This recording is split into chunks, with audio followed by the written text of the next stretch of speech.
చెప్పండి అన్న, ఎక్కడి నుంచి వచ్చారు? వికారాబాద్ అన్న. మేము ఏంటి అసలు మీ సమస్య ఏంటి అన్న? మేము ఇక జాబ్ నోటిఫికేషన్ విడుదల చేస్తామని చెప్పేసి 2 లక్షల ఉద్యోగాలు ఇస్తామని చెప్పేసి మేము ఓటు వేసినాము, నమ్మినాము.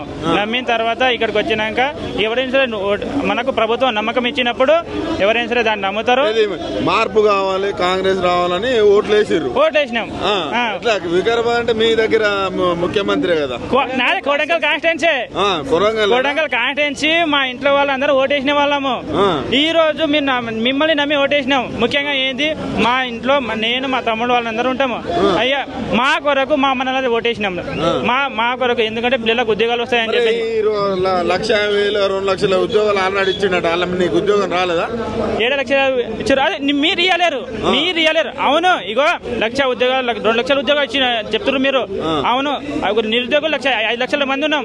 అరే మాకన్నా మా అన్న వాళ్ళకి వచ్చినాయి. ఇప్పుడు మాకు కూడా కావాలి కదా. అరే మీకెందుకు ప్రశ్నించేటోడికే నీకెందుకు రాలేదంటే ప్రశ్నించేటోడు ఏరుకోవాలి. మరి ఎవరు ప్రశ్నించొద్దు. అట్లయితే మీరు చెప్పిన దాని ప్రకారం 1 లక్ష 2 లక్షలు వచ్చినాయంటే మాకన్నా ముందు చదివే వాళ్ళకి వచ్చినాయి కదా, వాళ్ళకి వచ్చినాయి. ఇప్పుడు మీరు కూడా ఇస్తామన్నారు కదా. మీరు ఇక్కడికి వచ్చి ధర్నా చేయాల్సిన అవసరం ఏమున్నది?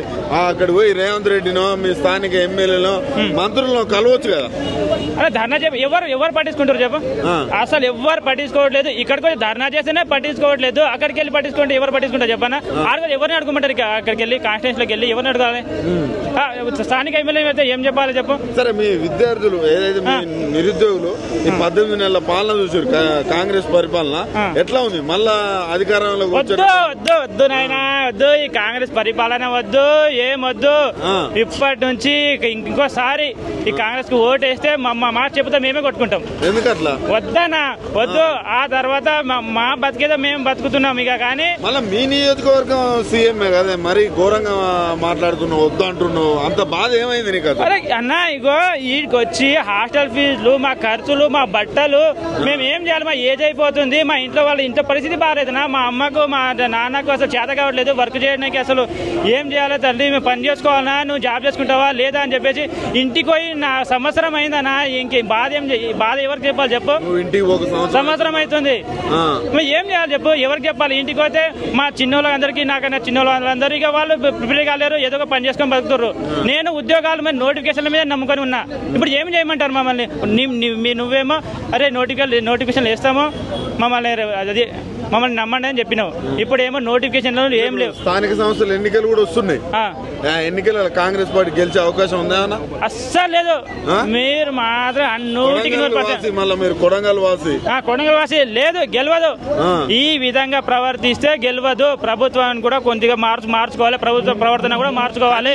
ఒక విద్యాశాఖ కూడా మీ ఎమ్మెల్యే మళ్ళా మంత్రి అయిన సీఎం ఆయన దగ్గర అన్ని ఉన్నాయి. నిరుద్యోగుల గురించి ఒక 0.5% అన్న పట్టించుకుంటున్నా? ఒక్క 0.5 పాయింట్ కూడా పట్టించుకోవట్లేదు. ఎక్కడైనా ప్రతి సభలకు వెళ్తుండో, సభలకు పోతే విద్యార్థులు జాబులు వద్దని ధర్నాలు చేస్తుంటారు చెప్తారు తప్ప, అరే విద్యార్థులు మీకు జాబులు ఎక్కువైతున్నాయని చెప్పి ధర్నాలు చేస్తున్నారని చెప్తుండ్రు. ప్రతి సభలో చెప్తుండు.